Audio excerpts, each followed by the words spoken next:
Queridos e amados, a paz do Senhor Jesus e Deus abençoe a vida de todos vocês. Aqui estamos mais uma vez para comentar a lição de número 10, que traz por tema o ministério de mestre ou doutor. Queria agradecer aos inscritos do nosso canal, que Deus abençoe a vida de todos vocês. Queria mandar um abraço todo especial ao nosso pastor local, meu pastor Reginaldo, também o nosso pastor presidente, pastor Carlos Soares, ele que é o presidente da crescente cidade de Araucária. Que Deus abençoe a vida do pastor Carlos Soares poderosamente. Esta lição é uma lição muito especial, é uma lição desafiadora, e eu queria mostrar para vocês o que eu usei para preparar esta lição. Eu usei a revista, nossa revista da Escola Bíblica Dominical. Eu também usei a Bíblia Sagrada, que é a palavra do nosso Deus. Eu usei este comentário do N.T. Wright, comentário de Atos. Esta é a primeira parte do comentário, vai de Atos dos Apóstolos, do capítulo 1 ao capítulo 12. Também usei o meu amado livro aqui, Redescobrindo o Ministério Pastoral, do John MacArthur. Também usei este livro aqui, A Igreja Autêntica, do John Stott. Eu também usei este comentário de Atos dos Apóstolos, da editora Paulus, do Ivo. Eu também usei o livro do Russell Shedd, que é o líder que Deus usa. Inclusive está autografado. Eu recebi esta dedicatória do próprio Russell Shedd, quando ele estava vivo ainda. Também usei este livro aqui, Vida e Pensamento, Paulo, Vida e Pensamento, do Udo Schonelli. Também usei este livro aqui, é um livro antigo, comentário do apóstolo do Evangelho, segundo escreveu o apóstolo João. Por que eu estou apresentando isso para vocês?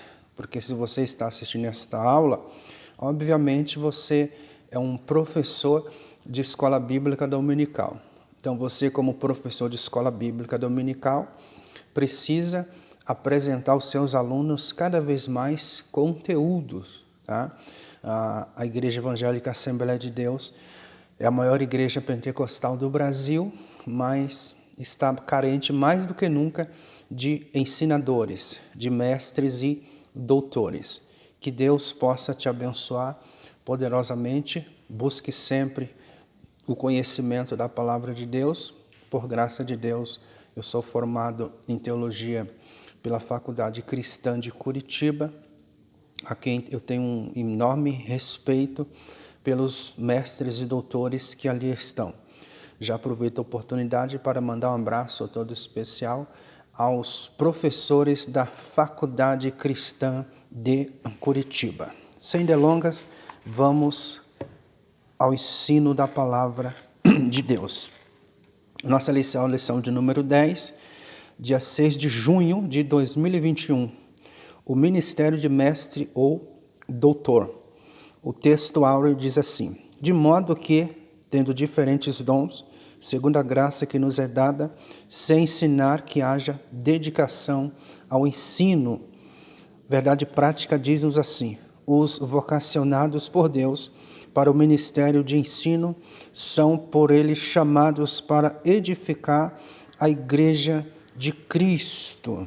Esta é a verdade prática. A leitura bíblica em classe está em Mateus, capítulo 7, versículos 28 e 29, e também Atos, capítulo 13, versículo 1, também Romanos, capítulo 12, versículos 6 e 7, e Tiago, capítulo 3, versículo 1. A introdução diz-nos assim: o ministério do ensino da palavra é primordial para a igreja exercer o discernimento no que tange ao tempo em que vive, culturas, teologias, filosofias, etc. Tão importante é a função do mestre na igreja que as Escrituras declaram o quanto ele deve esforçar-se intelectualmente para exercer tão nobre tarefa. É uma tarefa importante e indispensável que exige muito de quem a desempenha. Isso significa que a tarefa exige total dedicação. Então, se você é um professor de escola bíblica, você precisa se dedicar cada vez mais. Você não pode se acomodar, você precisa correr atrás de cada vez mais fazer melhor para o reino de Deus. Esta lição trata de 3 grandes temas. Penso que significa começo, meio e fim. O primeiro tema fala-nos assim: Jesus, o mestre por excelência. O segundo tema diz assim: o ensino das Escrituras na igreja do primeiro século. E o terceiro tema diz assim: a importância do dom ministerial de mestre. Acreditamos que será uma bênção para todos nós. Eu escrevi uma introdução que diz assim, a introdução que eu fiz: um dos maiores problemas na igreja hoje está na presença ou na ausência de mestres ou doutores na própria igreja. Qual que é o maior problema, no meu ponto de vista, na igreja hoje? Quando tem mestres e doutores, temos um problema. Quando não tem, temos outro problema maior ainda. E eu vou explicar. Se tem mestres ou doutores, há desculpas de alguns. E quais seriam essas desculpas? Eles dizem que não precisa de tudo isso, que a igreja não precisa de teoria, como se o estudo da palavra fosse mera teoria. Se não tem mestre ou doutores, a igreja pode sofrer com falsos ensinos. Até mesmo corre o risco de entrar heresias para destruí-la por completo. Aí eu resumo dizendo assim: o equilíbrio nos parece o melhor caminho a ser seguido. Então, parece que falta equilíbrio nos nossos dias.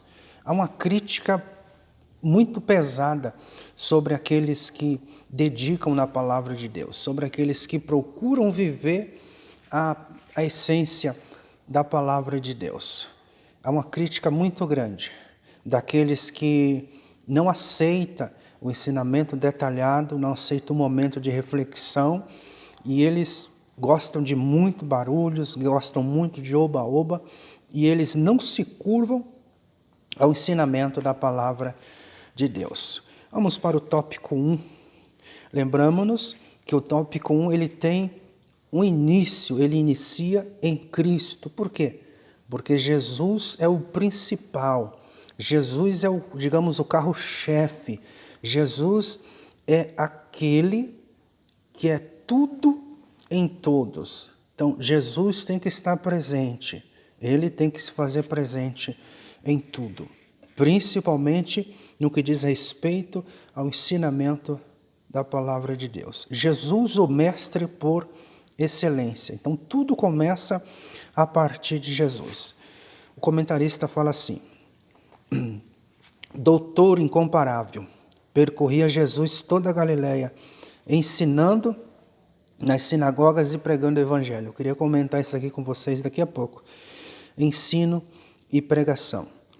No ministério terreno, seus sermões, ensinos e discursos eram inflamados pelo amor às pessoas. Diferente dos escribas, eles ensinavam como quem tinha autoridade. Jesus ensinava como quem tinha autoridade. A verdade emanava da pessoa de Jesus. Os que ouviam só tinham 2 opções: amá-lo ou odiá-lo, ouvi-lo e ficar indiferente. Jesus transtornava a consciência do acomodado e inquietava o coração do perturbado. Com essas 2 dinâmicas, ele pregava e ensinava. Muitos não entendem o que significa pregação e ensinamento. Muitos pensam que pregação é aquele rapaz eloquente que passa, fica de um lado para outro, andando para lá e para cá e falando e suando. E muitos pensam que pregação é isso. E muitos pensam que pregação é aquele momento de fala pausadamente, fala, pausa, fala de volta. Muitos pensam que isto é ensino. Não tem nada a ver. Tá? O que é ensino? O que é ensino? Ensino é quando a mensagem se dirige aos crentes. Tá? Quando a mensagem é para os crentes, independente se for eloquente ou não, isso é ensino. E pregação é quando a mensagem se dirige aos ímpios. Tá? Quando o pregador fala aos ímpios, isto é pregação, por mais que seja bem pausadamente, bem tranquila, bem suave. Tá? Então, não esqueça, ensino quando a mensagem se dirige aos crentes. Pregação quando a mensagem se dirige aos ímpios. Tá? Tranquilo até aqui? Vamos prosseguindo. O subtópico 2 do tópico 1 fala sobre o mestre divino. Tá? Em visita a Jesus, um mestre da lei chamado Nicodemos. Isso aqui é o relato de João capítulo 3. Quando Jesus está na sua residência, ele recebe a visita do Nicodemos. Nicodemos, um mestre da lei, que vai ter o encontro com Jesus, vai acompanhar Jesus ainda aqui de longe. Não sabemos o porquê. Talvez seja porque ele não queria demonstrar aos seus colegas que estava próximo a Jesus, mas lá no final da vida ministerial terrena de Jesus, ele vai fazer uma grande ação. Então aqui em João capítulo 3, ele vai ter um encontro com Jesus, ele é movido, ele é curioso, ele é atraído e vai ter com Jesus, ele vai conversar com Jesus. Só que ele vai na perspectiva humana, porque ele não conhecia as coisas de Deus como deveriam conhecer. Ele só ouvia falar, mas ele não teve ainda aquele encontro real com a graça de Deus, com a presença do Senhor. Né? Jesus explica que Nicodemos não pode filiar-se ao grupo dele, assim como uma pessoa filia-se a uma organização qualquer. Então, para entrar no, entre aspas, grupo de Jesus, é preciso ser discípulo. É preciso ser discípulo. Tá? É preciso ter um encontro com Cristo que vem através do arrependimento, que é mudança de mente. Então Jesus fala para Nicodemos que para ele entrar no partido de Jesus não seria de qualquer maneira. Tá? Ser discípulo é ser diferente. Nicodemos precisava ser diferente. Tudo que ele tinha, a posição que ele tinha, o conhecimento que ele tinha, a vida que ele tinha, nada disso importava se ele não tivesse o encontro com Cristo, o Filho do Deus vivo. A causa de Cristo é a do reino de Deus, onde não se pode entrar sem passar por uma transformação espiritual. Então Jesus prega a Nicodemos dizendo que ele precisava ter um encontro real com a graça de Deus, o que chamamos de novo nascimento. Então, o subtópico 2 resolve nesta questão, novo nascimento. Novo nascimento. Subtópico 3 fala sobre o mestre da humildade. E o comentarista aqui vai citar a passagem de João capítulo 13. Diz assim: a fim de ensinar os discípulos acerca da humildade, Jesus levantou-se da ceia, tirou as vestes e tomou uma toalha e cingiu-se. Depois pôs água numa bacia e começou a lavar os pés aos discípulos. O que é isso aqui? Isso se chama humildade. Qual que é a principal lição do comentarista Elinaldo Renovato? Ele está tentando dizer que o líder precisa olhar para Cristo, que antes de ser mestre, antes de ser doutor, o líder precisa colocar a sua vida diante de Cristo, diante do Senhor, e precisa aprender a ter humildade. É preciso ter humildade, assim como o Senhor Jesus teve humildade. O texto diz, e começou a lavar os pés aos discípulos. No reino de Deus, o menor, preste atenção, no reino de Deus, o menor é o maior. O menor é o maior. Os fracos são fortes e os pequenos são grandes diante de Deus. Tá? Cristo não lutou por causa própria. Ele sempre fez a obra do Pai. Então o reino de Deus é totalmente diferente do reino dos homens. O reino de Deus diz que bem-aventurados que choram, porque serão consolados. Bem-aventurados limpos, porque verão a Deus. Bem-aventurados pacificadores, ou seja, os que promovem a paz, porque serão chamados filhos de Deus. Bem-aventurados mansos, porque herdarão a terra.